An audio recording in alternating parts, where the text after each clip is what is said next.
A pandemia ainda não desapareceu, mas a palavra de ordem é desconfinar e reabilitar uma economia entregue aos cuidados intensivos. E aos poucos começa também a desconfinar a política que dará forma a esse processo de recuperação.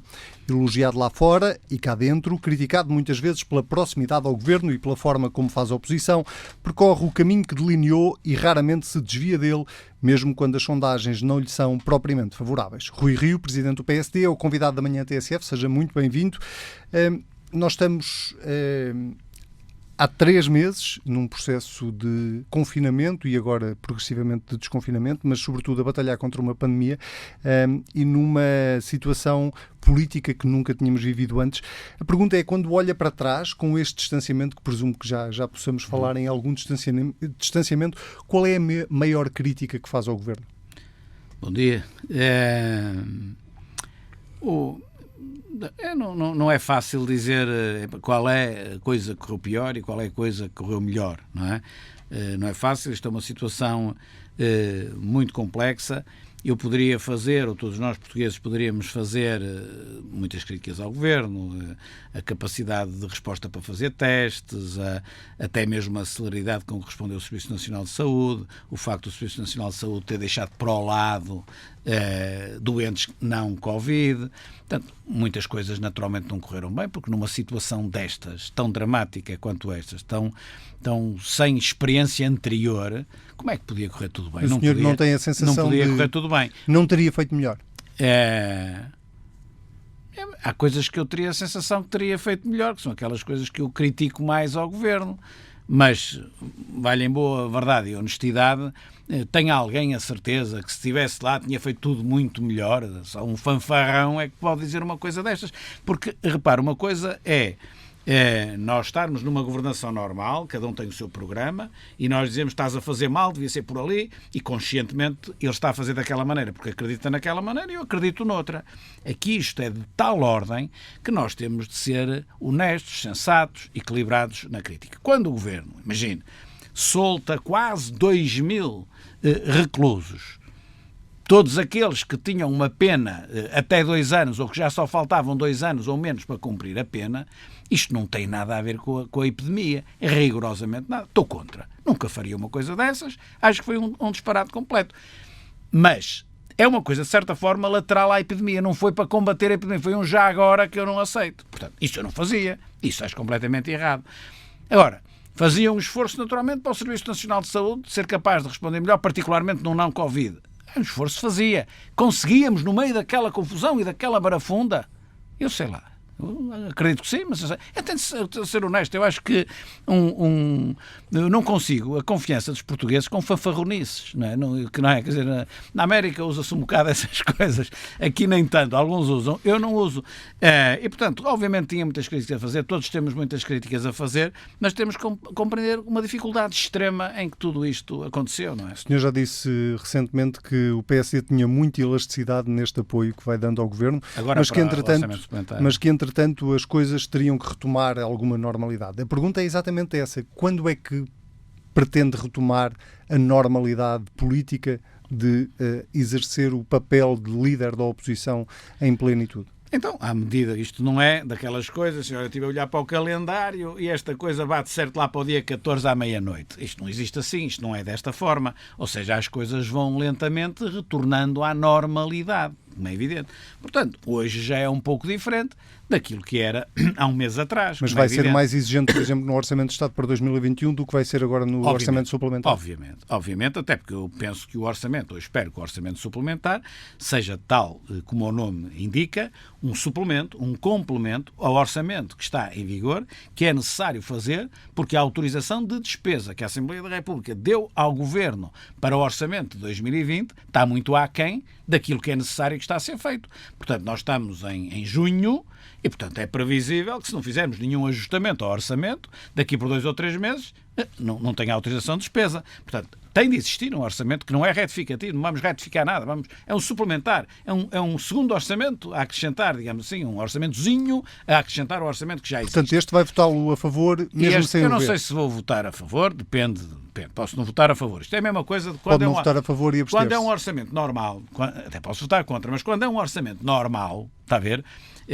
Dentro do meu partido, diga já que vota contra. E agora se calhar estão a dizer, diga já que vota a favor. Não diga já que vota contra, que quero ver. E não diga já que vota a favor, porque quero ver. Agora, o que eu estou a dizer de antemão é que eu não vou olhar para o orçamento com uma lupa a tentar pegar onde é que está mal para justificar que estou contra. Não. Eu vou olhar para o orçamento com a vontade de ajudar a que o combate à Covid não seja estrangulado por razões de ordem orçamental dentro daquilo que o país é capaz. É isto que eu estou a dizer. É assim que eu vou olhar para o orçamento suplementar. Voto a favor, abstenho-me, voto contra.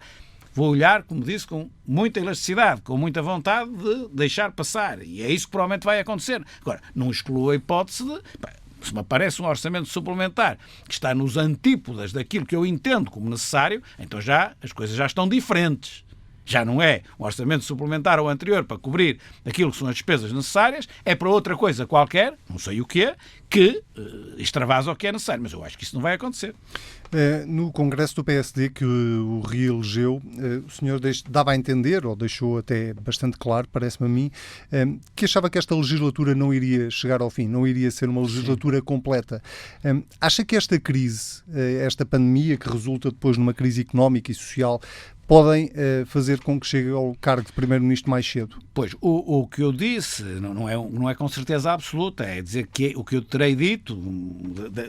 Antecipava que podia não acontecer. Eu sei o que penso, portanto, o que eu vou dizer vai ter de bater com aquilo que eu disse na altura. Ou seja, o que eu disse é que esta legislatura é um pouco mais difícil para o Governo do que a anterior, na exata medida em que na anterior havia a denominada geringonça assinada em papel, e agora é mais ao sabor da onda. E isso torna um bocadinho mais difícil, apesar do grupo parlamentar do PS ser hoje maior do que era na altura. E, portanto, isso acho que é sim. Agora, entrou aqui um parâmetro gigantesco na equação que é a epidemia, ou a pandemia. E, portanto, isto mudou tudo. Eu disse isso e, no entanto, está a ver agora durante 3 meses, tive uma atitude de cooperação no combate à pandemia, que não era algo que não era suposto uma oposição fazer. O que é que isto vai dar em termos do resto da legislatura, portanto, dos 3 anos? Ainda não estamos em 3, mas faltam mais ou menos 3 anos. A sessão legislativa vai terminar agora, em julho. O que é que isto vai dar? Se vai facilitar ou dificultar a vida ao Governo para conseguir concluir a legislatura? Não sei, deve haver opinião a dizer que sim, a dizer que não e outras a dizer que talvez. Não tenho a certeza disso. Não tenho a certeza. Também não tenho a certeza. Depende de muitos fatores que nós não dominamos neste momento. Mas há muitos... Sei lá como é que isto está daqui por um ano, não é? Há muita gente a antecipar que esta crise económica e social resultará necessariamente numa crise política. Não tem isso claro na sua cabeça? Não necessariamente. Pode acontecer, mas não necessariamente.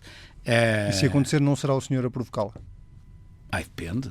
Quer dizer, isso depende. Ou seja, pode ser o PSD a provocar se entender que há razões para provocar. Agora, não serei eu a provocar nesse sentido. Tenho aqui uma programação feita e eu acho que daqui por um ano e meio ou 2 vou fazê-lo. Não, porque eu não me movo dessa forma. Movo-me pelo interesse do país. E, portanto, o interesse do país pode não ser provocar uma crise e que não é, normalmente.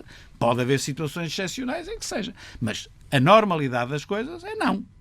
Não estamos aqui para provocar crises. Até porque estamos o senhor aqui para ajudar. Já admitiu para ajudar a possibilidade, admitiu a possibilidade durante esta pandemia e apenas com possibilidade de vir a ser necessário um governo de salvação nacional. Sim. Acha que essas suas palavras na altura foram mal interpretadas? O que é que o senhor tinha em mente foram quando mal falou interpretadas, num governo de salvação nacional? Acontece muitas vezes, não é?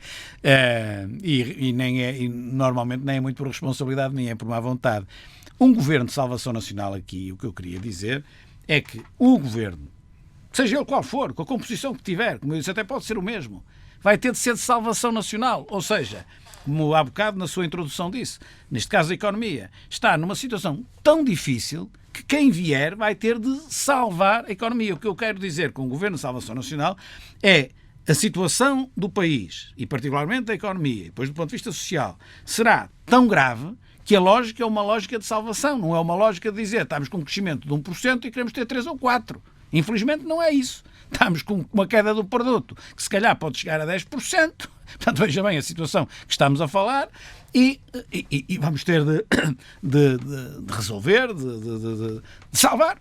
É isto. Nessas linhas vermelhas, que não foi assim que lhe chamou, mas a expressão é minha, que definia há pouco para a necessidade ou não de haver uma crise política em Portugal, pergunto-lhe se pode cruzar com isto. O Primeiro-Ministro dizia esta semana no Parlamento que os efeitos económicos e sociais desta crise vão ser brutais. O Conselho de Finanças Públicas estima que a recessão este ano possa chegar aos 11,8%, o déficit passa os 9%, a taxa de desemprego ultrapassa os 13%. Pergunto-lhe se a sua linha vermelha tem a ver com a resposta a esta crise que o Governo venha a dar. Ou seja, a austeridade, a aplicação de austeridade pode ser uma linha vermelha para si? Não, vamos lá ver. Isso da austeridade é uma conversa, digamos assim, que o Governo utiliza, que na prática não quer dizer nada. Quando o Governo diz não há austeridade, não, isto não quer dizer nada. Repare, neste momento tem um exército brutal de portugueses, de trabalhadores, que tem um corte de salário de 33%, um terço. Quer dizer, no tempo da Troika, a austeridade com cortes de 5% ou 10% era austeridade. Aqui, com mais de 1 milhão de portugueses, com um corte de 33%, não é austeridade. O que é que nós estamos a viver neste momento, se não a situação da austeridade? O governo que vai contar aos portugueses que estão nesta situação, que estão no desemprego, aos pequenos empresários que têm a porta fechada, que não têm receitas, vai-lhes dizer que a austeridade não. Então isto o que é? Se não é austeridade, o que é isto que nós estamos a viver? É folga, é prosperidade.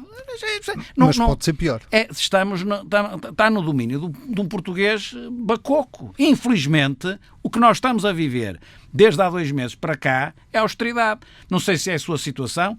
A minha, felizmente para mim, não é. Mas a maioria dos portugueses é. Portanto, Portugal está neste momento em austeridade. O que é que querem dizer? Não há.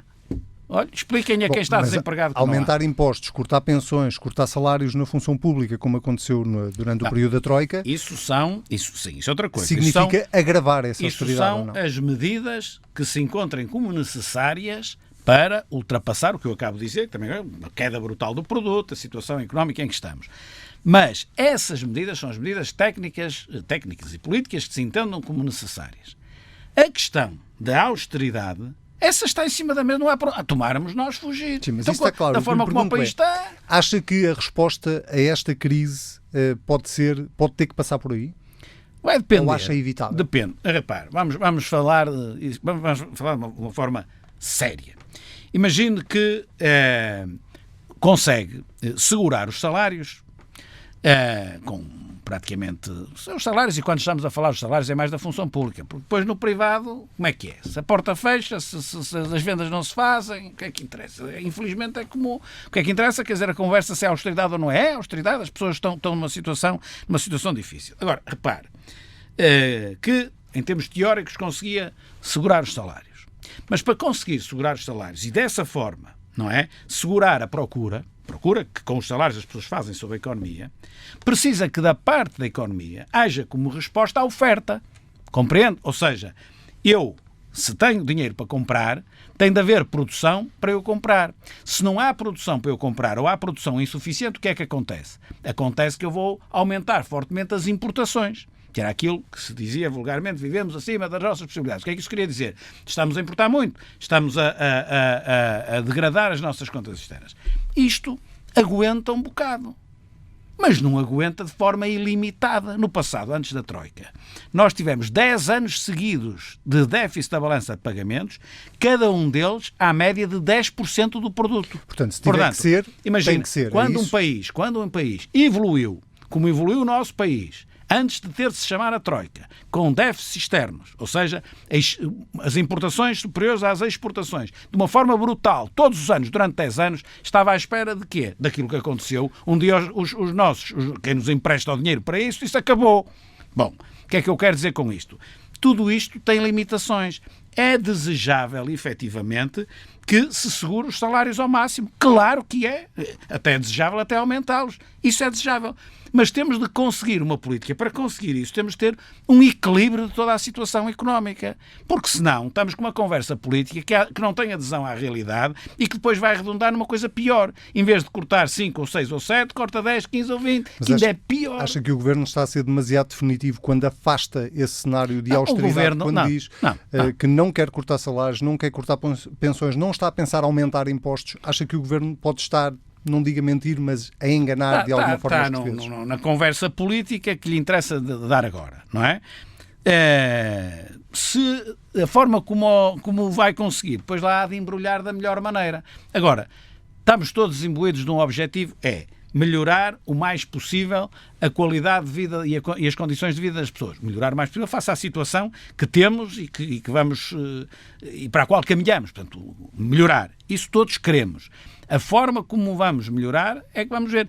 Não cortar os salários, repito, é desejável? É. Não cortar as reformas, ainda mais desejável é, porque são pessoas mais indefesas, já não podem fazer nada. Já fizeram a sua carreira contributiva, já não trabalham, já têm uma idade avançada, não podem começar a trabalhar outra vez, são as mais indefesas. Tudo isso é altamente aumentar desejável. Impostos. Agora temos...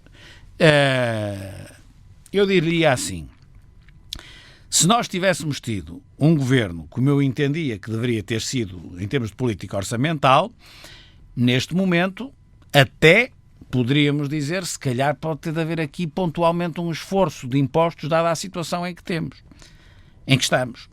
O problema é que nós temos um governo que ao longo destes 4 anos aumentou os impostos sem que tivesse sido necessário aumentá-los. Aumentou porque quis aumentar, porque quis ter um déficit menor, o que é bom, mas mais despesa. E agora não há margem para aumentar mais. E agora tem aqui a margem muito esgotada, não é? Muito esgotada.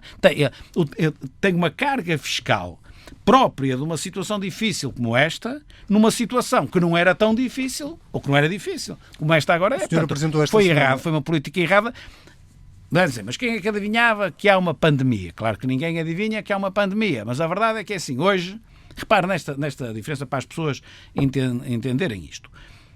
A Alemanha tem uma dívida pública que representa cerca de 60% do produto. Portugal, 120%, exatamente o dobro. A Alemanha, neste momento, tem um potencial de endividamento, ou seja, um potencial para ajudar os alemães, a economia alemã, as empresas alemãs, infinitamente maior que nós. Não é em dinheiro, claro que é, porque é um país muito maior. Em termos relativos, se nós ao longo dos anos, nos últimos 20 ou 30 anos, tivéssemos tido uma política mais consentânea com a realidade e neste momento tivéssemos a dívida não em 120, já tivemos em 130 e regrediu, isso é verdade, mas não em 120%, mas em 60%, metade, nós tínhamos aqui uma folga brutal para fazer face à economia e às questões de ordem social. Só para que fique claro, até porque o senhor apresentou esta semana um conjunto de propostas precisamente para a recuperação económica por parte do PSD, mas só para que fique claro, se for necessárias medidas de austeridade e o senhor, na altura, achar que elas são de facto necessárias, o Governo pode contar com o PSD?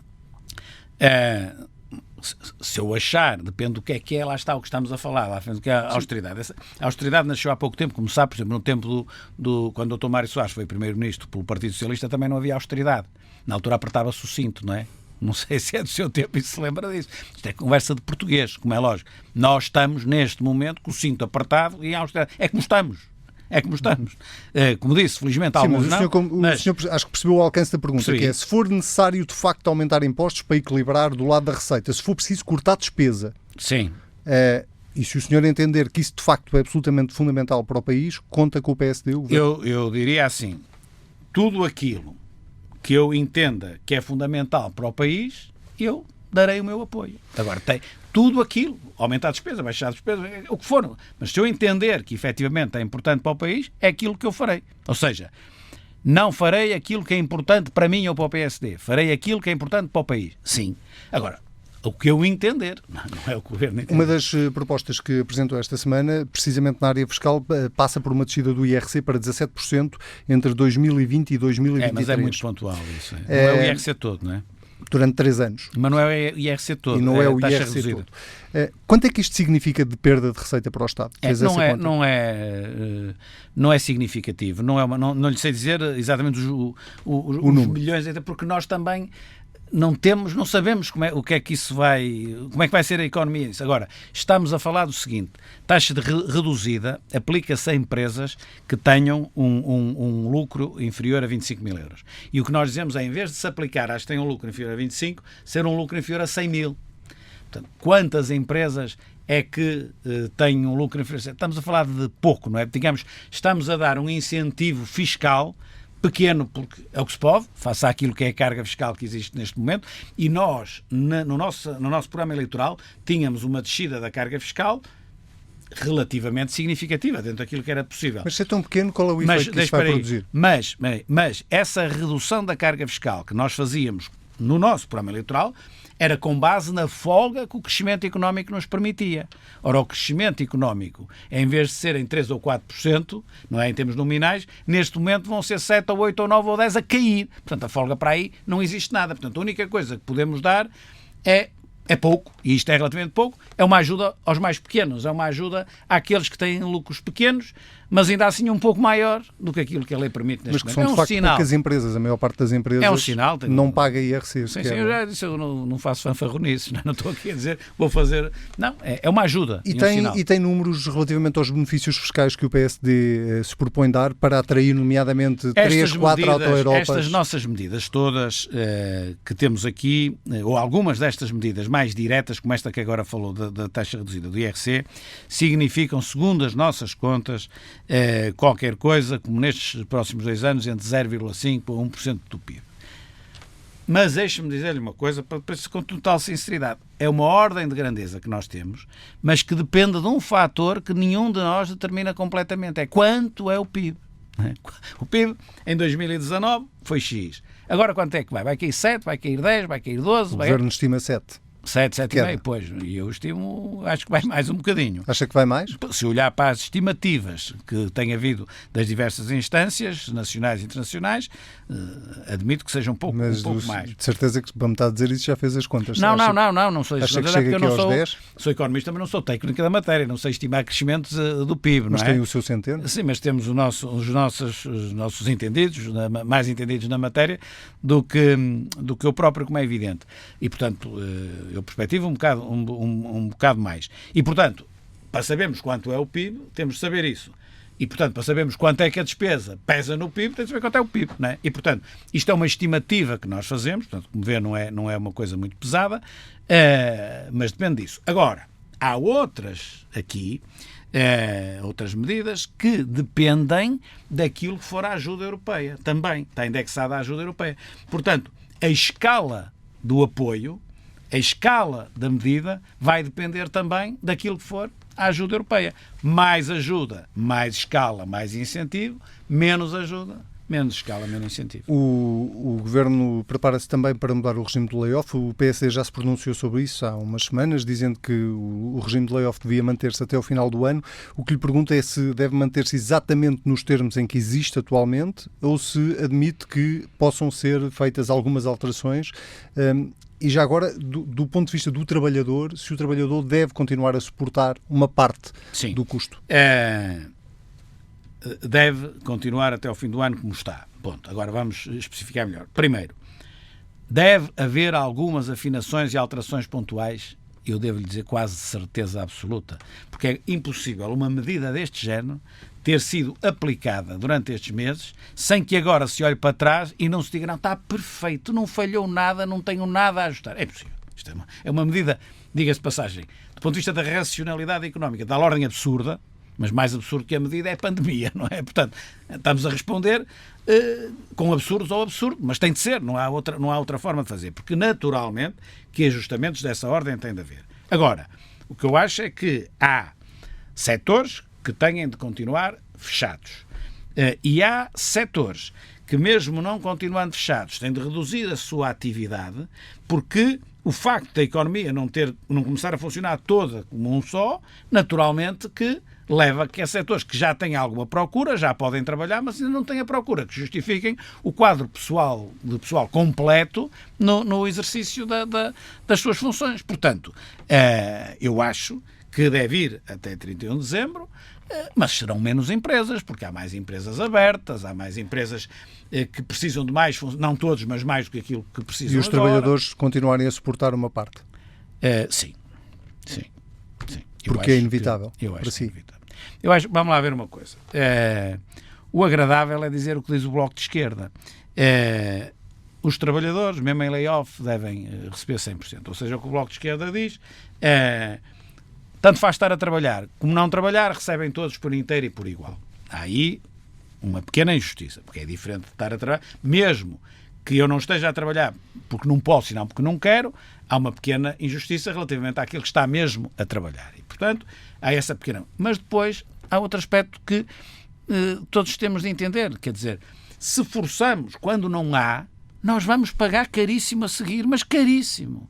Portanto, temos de ser equilibrados e sensatos nisto. Aliás, deixe-me dizer que o Governo dá o apoio, mas no salário mínimo ninguém toca, e depois, enfim, a partir de 1.900 e tal euros é que começa até a ser pior, que eles ganham mais de 1.900 e tal euros. Na sua perspectiva de recuperação económica, deve haver uma aposta sobretudo no investimento privado. Certo. O Governo tem falado sobretudo no investimento público. Sim. Mais ou menos. Admite um mix das duas coisas ou há obras públicas que não contarão com o apoio do PSD? Não, sim, haverá obras públicas que não contarão. Claro, agora depende imagino que agora vinham dizer que o Euro 2004 houve 10 estádios de futebol e gostávamos de fazer mais 2. Não contava de certeza com a repetição do disparate. Como é lógico, nem está na cabeça de ninguém. Alta velocidade. Reduziu ao absurdo para me fazer entender. Claro que há. Agora, vamos ver uma coisa. Obviamente que tem de ser um mix das duas coisas, até porque se o investimento público levou cortes fortes no tempo da Troika, agora ainda levou mais. Este governo investiu mais em termos públicos, investiu menos em termos públicos do que os governos, neste caso do PSD e do CDS, em tempo da Troika. Veja bem, apesar da conversa toda naquela altura, que dizia que mais investimento público é que vai salvar tudo e mais alguma coisa. Quando estávamos com a Troika cá dentro. A Troika sai e eles ainda cortaram mais. Bom, cortaram mais porquê? Para fazer despesa corrente, porque dá mais votos, pensam eles, penso eu. E para satisfazer um bocadinho o Bloco de Esquerda e o Partido Comunista. Portanto, obviamente tem de haver reforço do investimento público. Ele está tão baixo que tem de haver reforço do investimento público e há um setor que para mim é logo claro, a ferrovia, não é? O investimento público que tenha um efeito multiplicador sobre a economia, não é? Que arraste os outros setores e que produza crescimento económico e emprego. A ferrovia é dos que tem mais efeito multiplicador ou não? Pode até, no limite, não ser. Mas dada a situação em que Portugal está, em que se continua por este caminho qualquer dia não tem ferrovia, ponto, obviamente que ela passa a ter um efeito multiplicador assinalável, porque estamos numa base muito baixa. Era uma boa altura para discutir alta velocidade. Pronto, há o TGV, o Grand Vitesse, e há a alta velocidade, a velocidade elevada, a velocidade alta, não sei o quê. Nós, um TGV clássico, como existe em Espanha, como existe em França, nós sempre fomos contra. Agora, um comboio com uma velocidade elevada que consiga, seja um investimento muito mais reduzido, mas que melhore substancialmente as principais ligações, designadamente o Porto e Lisboa, isso será naturalmente de equacionar, mas não o TGV clássico como existe nas grandes ligações, para ir a Londres, ou Bruxelas, ou Paris, portanto, ou de Madrid a Barcelona, isso. Mas porque é contra o TGV clássico? Não, porque não justifica. Ou porque não é esta a altura para discutir isso? Acho que se consegue o objetivo pretendido com um investimento muito mais baixo, que é um comboio confortável e rápido, não é? Suficientemente rápido, e depois, para se começar a ganhar mais 10 minutos, ou mais 15 minutos, ou mais 20 minutos, começam a ser muitos milhões para tão pouco tempo, está a ver? Agora, nós partimos de uma base muito baixa. Se nós temos situação má, é a ferrovia. Agora, deixe-me dizer, estamos a falar do investimento público. Portanto, obviamente que tem de haver. Agora, a concentração da retoma económica tem de ser, os parâmetros de crescimento, têm de ser as exportações e o investimento privado. No investimento estão os dois, o privado e o público, mas acima de tudo o investimento privado. Quem gera emprego, quem cria crescimento económico, são as empresas. Portanto, são as empresas que têm de ser naturalmente apoiadas, incentivadas, etc. É isso que nós temos de fazer. O investimento público é algo de complementar que um país necessita para ajudar também a economia, como é evidente. Agora, centrar tudo no público, não. O Governo desafiou António Costa e Silva para ajudar a pensar este plano de recuperação económica e o PSD foi crítico dessa ideia, ainda esta semana no Parlamento, no debate quinzenal. Pergunta é, o PSD tem alguma moral para ser crítico desta opção, tendo contratado no passado António Borges para fazer uma coisa muito equiparável? Portanto, pode o copo estar meio cheio ou meio vazio, não é? O PSD, repare neste pormenor, o PSD não foi crítico da escolha do engenheiro Costa e Silva. O PSD foi crítico, recentemente, do primeiro-ministro que o escolheu, que antes tinha criticado escolha semelhante no governo anterior, neste caso do Dr. Passos Coelho. O PSD não tem nenhum problema que o governo tenha os conselheiros... A posição exatamente. Repare o que é que eu disse logo quando essa notícia saiu, no dia seguinte, uma coisa assim. O PSD não tem nada contra que o primeiro-ministro escolha quem muito bem entender para o aconselhar, para aconselhar os ministros e até mais, e para escrever num papel e para desenhar num papel uma estratégia que o governo queira adotar. Isso não é nada da minha conta, não é que eu não tenho mesmo nada a ver com isso. E até digo mais, se amanhã houver reuniões entre partidos em que o governo queira trazer à reunião com o PSD também o engenheiro Costa e Silva, os ministros adequados e também o engenheiro Costa e Silva, também não tenho nada. Mas consideram um para-ministro? Dá-lhe o título de para-ministro? Não, isso saiu na comunicação social. Aquilo que neste momento o primeiro-ministro esclareceu é isto, já não é um para-ministro, é isto que eu estou a dizer. Pronto, e portanto a crítica não foi exatamente assim. Claro que depois a notícia saiu de uma tal maneira que parece para-ministro, aí já não achamos, não é assim uma coisa tão bem. Mas, portanto, para si não é um para-ministro? Não, para-ministro é uma coisa que não existe, quer dizer, não fazia sentido nenhum, quer dizer, está ali um ministro que é para-ministro, mas não é, não fazia sentido nenhum. E portanto, se foi essa a ideia, que está plasmada na notícia, foi assim que passaram a notícia ao jornal, passaram mal. Pronto, agora...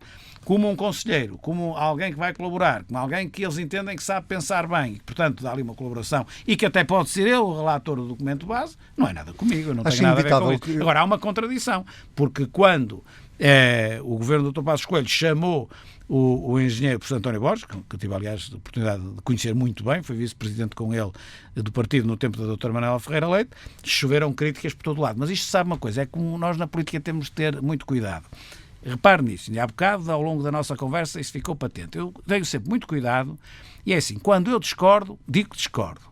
Mas quando não discordo, é melhor estar quieto, porque amanhã posso ser apanhado na cor, posso ser apanhado a fazer coisa igual, não é? Porque se eu não discordo e só estou a criticar porque dá jeito criticar, a probabilidade de mais ano menos ano eu fazer coisa igual e mostrarem a contradição é muito elevada. Quer ter margem para o caso de ser primeiro-ministro também poder convidar alguém de fora. Primeiro-ministro outra coisa qualquer, quer dizer, na minha vida, não é? Ou emitir uma opinião exatamente contrária àquela que fiz no passado. Acho inevitável que venha aí uma remodelação governamental em julho?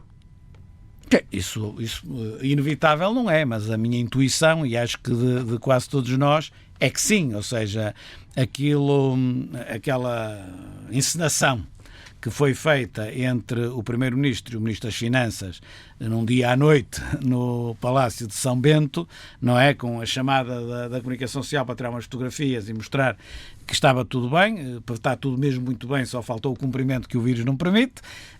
Obviamente foi, como eu digo, uma encenação, não está estruturalmente bem. Acertaram a que fique conjunturalmente aceitável agora durante mais umas semanas. É isso que eu entendo que assim é, e acho que entendemos quase todos. Não é? E concorda com o Carlos Costa, atual governador do Banco de Portugal, que Mário Centeno daria um bom governador do Banco de Portugal? É muito difícil eu concordar com o Dr. Carlos Costa, seja no que for. Embora lhe reconheça grandes capacidades de ordem técnica, isso reconheço, mas depois tenho alguma dificuldade em concordar. Não é com isto, é com quase tudo que ele vai dizendo. Mas, enfim, não há nada que proíba, efetivamente, o professor Mário Centeno de ser governador do Banco de Portugal. Não há legislação nenhuma que proíba. Se, do ponto de vista ético é uma palavra muito forte, não quero ser muito forte, nem quero ser desagradável. Do ponto de vista político, aconselha que não seja, não é? É aconselhável que não seja, que não saia do Ministério das Finanças diretamente para o Banco de Portugal, apesar de não haver lei nenhuma que mostre essa incompatibilidade. Portanto, quando António Costa lhe ligar, que ele já disse que ia ligar aos vários Sim. partidos para os ouvir sobre o próximo governador, é isso que lhe vai transmitir se o nome que vier do outro lado for Mário Centeno? O que está em causa não é só o nome do governador, como é evidente. É o resto da equipa. É a equipa toda, isso é muito relevante. O governador é efetivamente o mais importante e é muito mais importante que os outros. O governador efetivamente é mais importante. Aquilo que eu direi seguramente é que, na nossa ótica, preferíamos que fosse outra pessoa. E se calhar vai ser, não faço a mínima ideia. Mas, ainda não lhe ligou? Não, mas o Dr. Mário Centeno vai sair do governo, porque aparentemente é assim que vai acontecer. Não sei. Bom, eles lá sabem, nós na altura falamos. Deixe-me perguntar-lhe, já ainda não há uma solução anunciada para a TAP.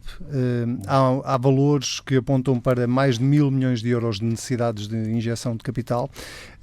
Gostava de lhe perguntar sobre esta ordem de grandeza, porque eu imagino que não se possa pronunciar sobre um número final que ainda não conhece, e sobretudo das várias formas de ajuda que estão em cima da mesa, e elas são, a maior parte delas, aquelas que a União Europeia permite, a Comissão Europeia permite.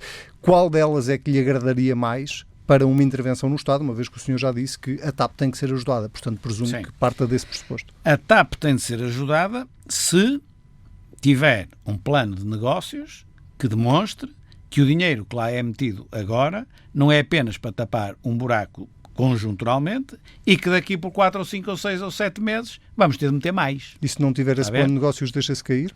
Se não tiver esse plano de negócios, obviamente, como é que quer fazer? Quer lá meter agora 1.000, na expectativa depois de meter mais 500, mais 600, e então, olha, mudo o nome da TAP e passo-lhe a chamar Banco Bom, porque o Banco Bom é aquilo que, naturalmente, mais dinheiro leva aos contribuintes portugueses, não é? Porque o mau, esse nem se fala. Não tens medo, é do Banco Bom. Portanto, vamos lá ver. Eu acho que é desejável que a TAP seja ajudada, ou seja, salva, digamos assim. A TAP estava cheia de problemas antes da epidemia, antes da pandemia. Agora, pós-pandemia, então, a TAP, como todas as demais, está numa situação muito difícil. Agora, é preciso ver que este governo, quando tomou posse, este não, o anterior, também do Dr. António Costa, quando tomou posse, fez um péssimo negócio para o Estado. Ou tinha deixado a empresa privatizada tal como estava, que era o que eu acho que ele devia ter feito, mas pronto. Ou essa opção, ou uma outra opção, que era o Estado entrava, pronto, entra então com os 50% que entrou, mas então tinha também voto na matéria na ordem dos 50%. Agora, aquilo que foi feito foi o pior de dois mundos. Mas quer agora, dizer, como é que se entra agora? com 50%, manda zero. As próprias rotas que estão tanto em discussão, quem tem a competência para definir as rotas não é o Conselho de Administração onde o Estado está, é a Comissão Executiva onde o Estado não está. Ora, se o Estado está lá, é para cumprir algum serviço público. E a Comissão Executiva diz o contrário. O serviço público é que o Estado. Nós estamos aqui numa lógica empresarial. E realmente está a Comissão Executiva. Há uma desintonia. Isto não faz sentido. Portanto, a TAP devia ter sido privatizada, na minha opinião, sim, e acabou. Pronto. Outra coisa. Então o Estado queria entrar. Já queria entrar. Se entrasse, como entrou, então tinha voto na matéria. Ou seja, entrou e não tem voto na matéria nenhum. Portanto, se agora tiver de ser ajudado, se os privados não tiverem dinheiro para acompanhar essa ajuda, o Estado tem uma excelente oportunidade, se lá meter o dinheiro, para com esse dinheiro, altera naturalmente as condições e, portanto, em vez de ter 50%, tem 60% ou 65% ou 70%. E, mas portanto, temporariamente ou por si, se o Estado entrar, pode lá ficar? Vai depender de muitas circunstâncias, mas eu acho que a estratégia devia ser, entra, se vier a verificar que a TAP tem salvação, deve entrar, e na primeira oportunidade, a primeira oportunidade não é 15 dias depois, mas na primeira oportunidade, procurar então fazer a privatização, que já devia ter sido feita. Repare, por exemplo, no caso do novo banco, em Inglaterra, há um banco na mesma situação, maior, o Lloyds Bank, havia, que há uns anos atrás, e não foi feito como um novo banco. O Estado entrou, o Estado segurou, foi até um português que comandou essa operação, e passados uns anos o banco estava equilibrado e em condições de ser privatizado. Mas deixa-me ver se eu percebo. Então não defendo um empréstimo à TAP. defende que o dinheiro que o Estado lá colocar deve-se transformar automaticamente em capital, é isso? Está a perceber bem, claro. Claro, está a perceber bem. Pode ser empréstimo, mas, e eventualmente avalizado, mas os privados têm condições para fazer o mesmo? Esta é que é a minha pergunta. Os privados têm condições para fazer o mesmo? Não tem. Pronto, se os privados tiverem condições para fazer o mesmo, é uma questão de negociação. Se os privados não tiverem condições, se o outro acionista não tem condições para fazer esse empréstimo, porque é que são os contribuintes portugueses que mais uma vez vão avalizar? Então concorda com Pedro Nuno Santos? Se o povo paga, o povo manda. Não é o povo. Eu acho que é. Se for o Estado a meter dinheiro... Não. Sim, é sempre assim em qualquer empresa. Eu penso que não quero fazer uma sociedade comigo em que tenha 60, eu tenha 40 e mande eu, não é? Ninguém quer isso. Só este governo é que quis na TAP que 50-50 determinem que Muito bem. Acho o outro 50 acho que está clara a sua posição. Eu vou ter que lhe falar de um tema que eu imagino que tenha pouco a acrescentar, mas ainda assim acabou por estar na ordem do dia, até em resultado das declarações do Primeiro-Ministro, que são as presidenciais, e eu gostava de lhe perguntar muito claramente se acha que Marcelo Rebelo de Sousa tem sido um presidente em plano inclinado.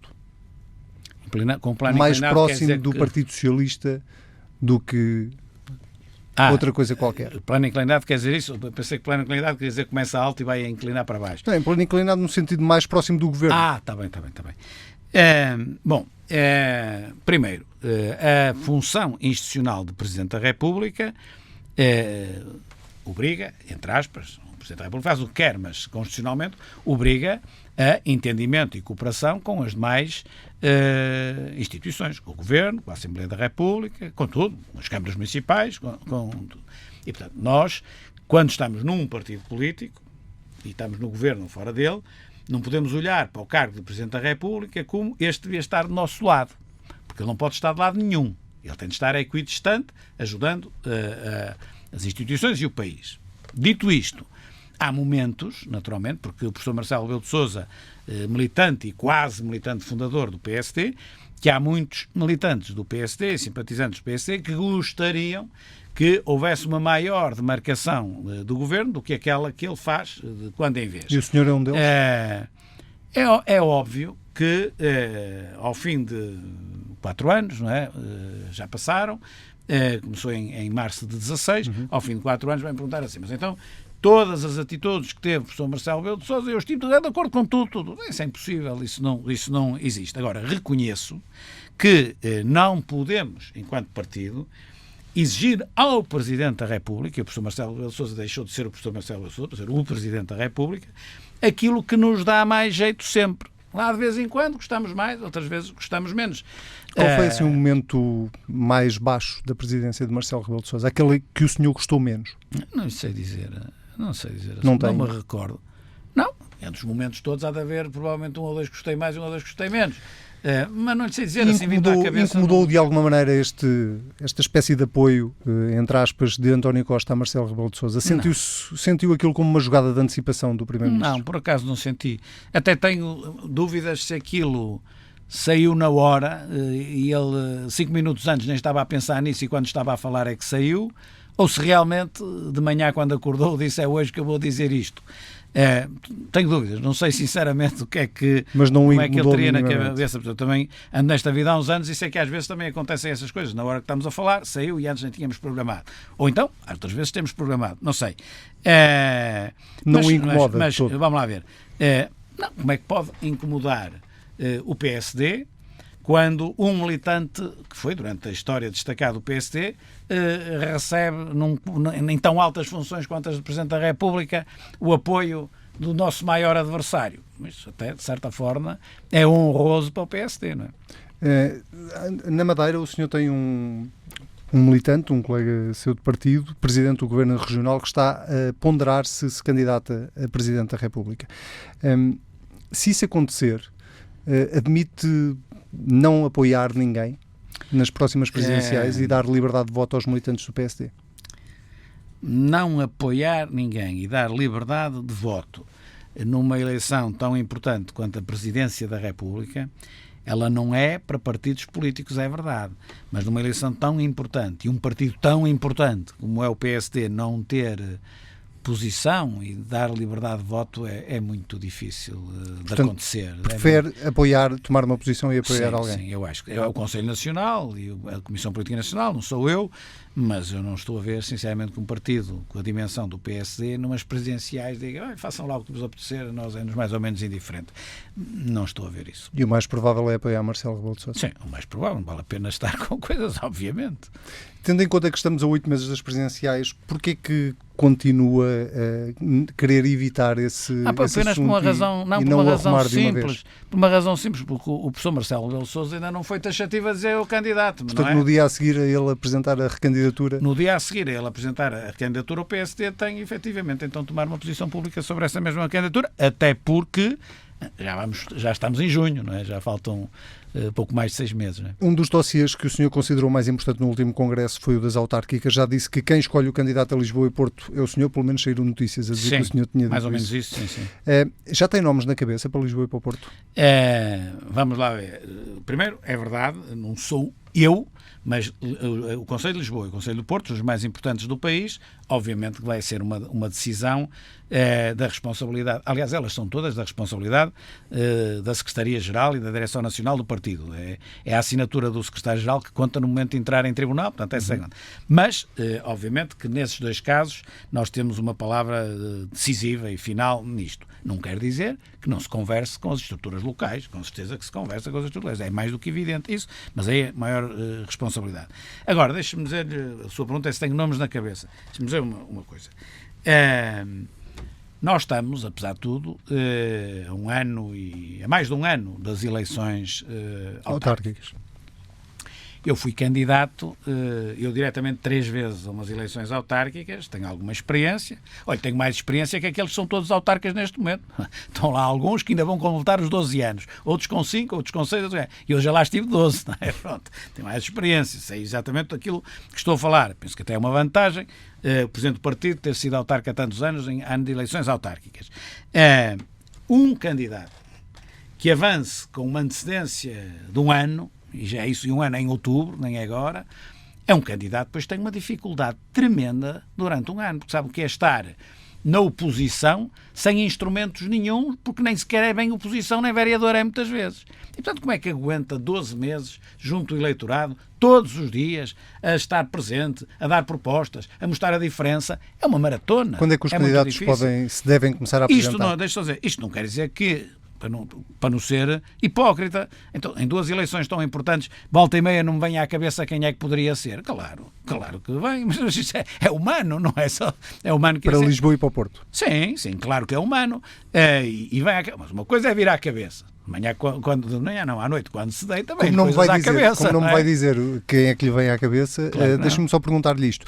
Alguns independentes ou dentro do partido? Também se me pergunto, se eu agora lhe quisesse dizer todos que já me vieram à cabeça, já não me lembro. Não, estou a falar de Lisboa e Porto. Não, mesmo Lisboa e Porto. Não, pode ser militante, tendencialmente há de ser militante, mas se for independente não me choca. Não, perguntava-lhe se já lhe veio algum independente à cabeça. Já não me lembro se já me veio à cabeça algum independente, mas não ponho... Nessa mesma reunião com as estruturas locais, o senhor terá admitido coligações com o PAN, corrija-me se isto... Com o PAN não. Com o PAN, locais. Vamos já A pergunta é, com o Chega nas autárquicas, se pode fazer sentido ou pretende dar uma orientação nacional sobre coligações com o Chega? Daquilo que eu conheço da estrutura partidária e da realidade autárquica, não antevejo nenhuma coligação com o Chega. Sinceramente, não me parece que vá haver espaço para uma coisa dessas. Sabe que... isto é uma lógica nacional. Depois há as lógicas locais. Pode haver um caso em concreto, muito específico, mas não Chega, não estou a ver. Nenhum caso muito concreto, muito específico. Mas não tem a ver com o facto de ser o Chega, tem a ver com a realidade local. Tem a ver com o facto do Chega também, com o Chega, com certeza, e as posições do Chega. Também, à escala nacional. Depois há a escala local, que já não olham tanto para a componente macropolítica, mas para o xadrez local. O Chega não tem a implantação, não é? Não tem sequer força local que permita a alguma conselhia aventurar-se a vir propor à Nacional... A pergunta é se ia dar uma orientação nacional sobre coligações com o Chega. E isso não vai fazer. A orientação nacional à partida, que não existe, mas quase certeza que é essa, é que não há. Não há coligações com o Chega. Sim. Há uns anos, com Marcos Mendes na presidência do PSD, quem fosse arguido não podia ser candidato nas autárquicas. Sim. Aliás, o PSD nesse ano ficou com algumas das suas principais figuras de fora. Vai aplicar a mesma regra ou uma regra equivalente? Não. Porque repare numa coisa, isto de ser arguido vale o que vale, como sabe. Eu penso que há 7 ou 8 ou 10 anos atrás, ser arguido era ser condenado, ser um vigarista, ser tudo que há de mau. Entretanto, a sociedade evoluiu e percebe que arguido não é isso. Arguido é alguém que pode vir a ser acusado, que pode depois vir a ser julgado, pode ser acusado e nem sequer é julgado, morre depois a seguir, mas que morre, não a pessoa morre, não é pronunciado por juiz de instrução, pode depois ser acusado e essa acusação vai ter de passar em 3 instâncias, normalmente, não é? Portanto, arguido é cá atrás, muitos anos antes. Eu fazer de juiz e dizer assim, olha, tu porque foste arguido, eu já te condenei. Mas um acusado. Agora, deixa-me dizer uma coisa. Agora, há arguidos e há arguidos. Há arguidos em que olha e percebe que aquilo, enfim, anda mais política à volta do que propriamente qualquer crime a sério e grave que possa ter sido cometido. E há outros casos em que olha e diz, pois tu, não há, como é que se diz, não há fumo sem fogo, não é? As coisas não são todas iguais. Mas isso não é o senhor a fazer de juiz? E aí, espera aí, e aí há uma avaliação política. E, portanto, uma avaliação política, não é? Condenando uma pessoa, dizendo estás condenado por coisa aparentemente pequena, é uma coisa. Outra, que pode até nem ser nada. Outra é quando a suspeita é tão forte que nós temos de ponderar politicamente se, infelizmente, a pessoa, não sei se é infelizmente, mas poderá ser infelizmente, pode estar inocente, mas infelizmente a suspeita é tão grande que é prudente que portanto, o senhor será o juiz político dos arguidos do PSD? Poderei ser um juiz político, mas, como lhe estou a explicar, em situações objetivamente complexas. E sabe também, eu diria, talvez até melhor do que eu, porque está desse lado, que dá notícias, percebe que as notícias que dá sobre isso, há uma diferença abismal entre algumas notícias que dá, que fulano é arguído e que não é nada, ou outras que dá, é arguído, eventualmente até já acusado, e que se percebe que aquilo é complicado, não é? Nós estamos mesmo a chegar ao fim, mas eu não queria deixar de aproveitar esta oportunidade para, aproveitando o facto de estar numa empresa de comunicação social, o senhor comparou as empresas de comunicação social a uma fábrica de sapatos, ou uma fábrica de madeiras, ou de camisas. Sofás. Ora, a Constituição prevê o direito de informar e ser informado. O que eu lhe queria perguntar é em que parte da Constituição é que há referências a esse tipo de fábricas? Onde é que há referências na Constituição que um setor, seja ele qual for, tem o privilégio de ter ajudas públicas que as outras não têm? Mas onde é que há uma ajuda pública? Onde é que há uma ajuda pública? Não há ajuda pública, os 15 milhões? Os 15 milhões é publicidade institucional. Bem, primeiro, que o Estado iria gastar. Primeiro, é preciso que seja assim. Essa é a conversa. Essa é a conversa. O senhor não acredita? O que está a dizer é os 15 milhões que íamos gastar, vamos antecipá-los e dá-los desde já. Mesmo assim, isso não é feito às outras empresas, não é? Ora, eu vou comprar agora este equipamento hospitalar, ou vou comprar isto ou aquilo, e portanto pago já, depois há de vir o equipamento num dia. Não faz isso em empresas nenhumas. Ponto 1. Ponto 2. É preciso que assim seja. E eu tenho dúvidas se assim será. Mas qual é a sua dúvida, só para ficar claro? Que não sejam mais 15 milhões para lá daquilo que já existia, está a ver? E depois, é isso que eu estou a dizer. Se considera que a informação é um bem essencial, aquilo que mais temos, enfim, muitas coisas não são essenciais, mas o que mais há na nossa vida são bens essenciais, absolutamente vitais para nós vivermos. E, portanto, então teríamos de seguir o princípio de que a todos eles temos de dar dinheiro. A todos eles, o dinheiro dos contribuintes, devemos apoiar. E é isso que eu estou a dizer. Uma fábrica diz de sapatos, ponha de camisas, ponha de agricultura, comida, para nos alimentarmos, etc. Tudo isso é absolutamente fundamental. E, infelizmente, o Orçamento de Estado, as finanças públicas, seja o que for, não comportam essa ajuda que num mundo ideal todos gostaríamos de dar. está a ver? É por isso que eu não estou a dizer que as empresas de comunicação não devem ter apoio. Devem ter o apoio que as outras também têm. Olha, um layoff igual, mas a mesma coisa. As outras empresas não estão a ter apoios através de layoff, através de antecipação de pagamento a fornecedores? Não, mas espera aí. Não há outros tipos de apoios que o Estado está a dar a outros setores? Não, antecipação aos fornecedores não, é o contrário. O Estado não paga, é o que deve a tempo e horas, não é? Apesar de nós termos Isso Estado... nunca pagou, não é? É o contrário, exatamente. Com a maior parte das empresas faz o contrário que está a fazer com as empresas de comunicação social.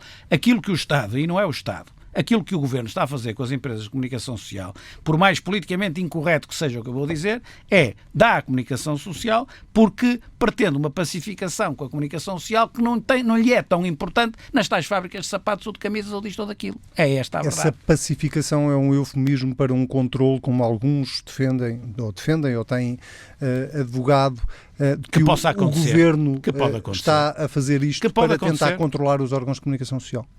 Está, pelo menos, a ser simpático para a comunicação social, gera logo um ambiente melhor. Isso não há duas dúvidas. E acha que a comunicação social em Portugal é permeável a isso? Acho que sim. Agora não gostou da conversa, mas acho que sim. Eu não estou aqui para gostar, estou só para fazer perguntas. Mas muitas vezes essas suas posições sobre a comunicação social e não só podem induzir muita gente a achar que o senhor imagina uma democracia sem comunicação social e sem aquilo que a própria Constituição prevê. Eu gostava que deixasse isso claro. O senhor imagina uma democracia sem comunicação social? Não.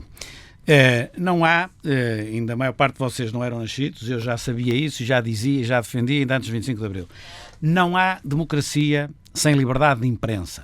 Não é? Sem liberdade. E agora, concretamente, estamos a falar de liberdade de imprensa. Não há democracia sem liberdade de imprensa. Assim como este edifício onde nós estamos, neste momento, estamos sentados, que vai abaixo, vai ruir, se nós lhe tirarmos os pilares fundamentais que o sustentam. E, portanto, a liberdade de expressão, liberdade de informação, liberdade de imprensa, é um pilar absolutamente nuclear em democracia. Agora, uma coisa é a liberdade de imprensa na construção da própria democracia, na construção da transparência, na construção da informação séria que permite que as pessoas façam opções sérias também, quer de crítica, quer de voto, no limite. Isso é uma coisa.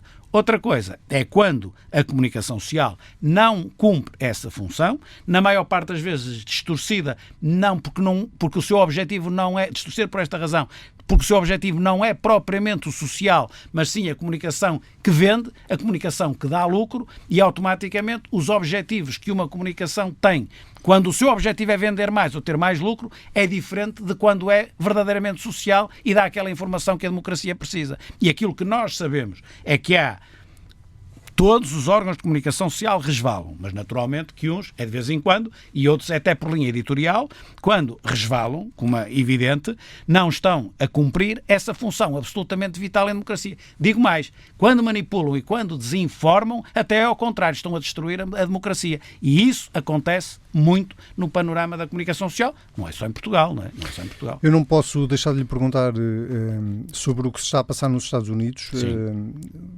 E como é que vê não só este eclodir de fenómenos raciais nos Estados Unidos, mas agora fazendo também a ligação a fenómenos parecidos, mais pequenos naturalmente, que começam a surgir em Portugal. Como é que isto se combate? É a pergunta que eu tenho para lhe fazer. Vamos lá ver. Não há, em Portugal, felizmente, comparação com aquilo que aconteceu. Que não havia comparação. Por amor de Deus, quer dizer, aquilo que acontece nos Estados Unidos é uma coisa absolutamente bárbara, quer dizer, uma coisa que revolta, eu acho que revolta qualquer cidadão absolutamente normal. Aquilo é uma coisa horrível, ainda por cima com as fotografias. Olha, ainda bem, para este efeito, ainda bem que todo o globo teve acesso, não é? Que todo o mundo teve acesso. Ainda bem que existe comunicação social. Ainda bem que existe comunicação social. Pelo menos para... Mas até aqui também havia as redes sociais, porque acho que a fotografia com telemóvel, as redes sociais também já. Mas há uma diferença. Também prefiro, apesar de tudo, a comunicação social às redes sociais. Apesar de tudo, a disciplina ainda é maior do lado de cá. E depois, ainda por cima, com os outros polícias a passear à volta e não chamam a atenção ao que está a acontecer. Aquilo é dantesco. Bom, como é que se combate nos Estados Unidos? Olha, para dizer sincero, não sei, que eu não sou americano, não vivo lá. Como é que se combate cá? Agora, porque também há fenómenos de racismo em Portugal, não da mesma dimensão. Mas seguramente que se a resposta política e, acima de tudo, a resposta dos tribunais nos Estados Unidos fosse eficaz, Isto já não estava a acontecer como está a acontecer agora. Deixa-me perguntar-lhe diretamente, até porque o nosso tempo está a esgotar-se. André Ventura, para si, é um político racista?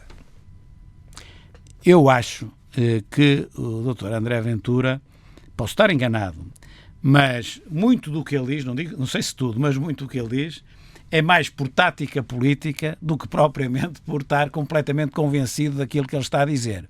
Penso eu. O que é uma leitura benigna, não é? Digamos assim. E a maligna? Mas a maligna é que ele esteja mesmo convencido e que assim.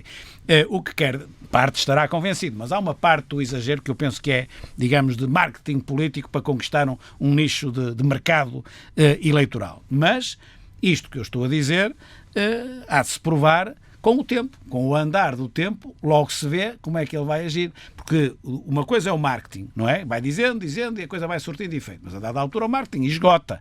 E quando o marketing esgotar, logo vemos se houve muito marketing ou se não, se há ali uma profunda convicção. E acha que o resultado das sondagens é o efeito desse marketing? Mas as sondagens o que é que dizem? Que ele tem quanto? A última da TSF e do JN dava o Chega em terceiro lugar, como terceiro partido. Não acredito nisso. Não acredito nisso. Eu as sondagens que tenho são as que andam na rua, não é? Fala aqui, fala acolá, fala com quem mas falou. Mas quando diz não acredito nisso, acha que o Chega pode crescer, mas nunca nessa dimensão? Ou acha que não vai crescer? Terceiro partido do espectro, mesmo considerando a situação presente, em que uma sondagem não vale nada, porque não há eleições, não há nada, enfim, é uma coisa. Mas, mesmo assim, não sinto na sociedade portuguesa que o terceiro maior partido, mesmo a uma grande distância do segundo, que somos nós, que o terceiro maior partido... E não sente que o Chega está, de alguma forma, a abafar o CDS? Por acaso não. Por acaso eu acho, na minha leitura, naquilo que é o crescimento, que o Chega tem crescimento, tem. Vamos lá ver. O que eu estou a dizer é que não acredito numa coisa tão alta. Eu acho que o Chega está a tirar um bocadito do eleitorado do CDS, mas muito pouco. Aliás, o CDS também está muito pequenino, não é? Pode estar a tirar um bocadito ao eleitorado do PSD, porque o PSD está-se a recentrar e, portanto, pode estar a ganhar ao centro, perde ali um bocadinho, mas onde vai buscar é mais na esfera da abstenção, não é? Portanto, aquelas pessoas que estão mais revoltadas e que se revêem num discurso mais radical. Portanto, o crescimento que o Chega possa ter, que eu não acho que seja assim tão grande como esse que espelhou há bocado, esse crescimento eu acho que é, em primeiro lugar, na abstenção, eu acho que pode ser um bocadinho do CDS, um bocadinho do PSD, mas basicamente isto. Dr. Rui Rio, muito obrigado. Dr. Rui Rio, muito obrigado. Dr. Rui Rio, muito obrigado. Dr. Rui Rio, muito obrigado. Dr. Rui Rio, muito obrigado. Dr. Rui Rio, muito obrigado. Dr. Rui Rio, muito obrigado.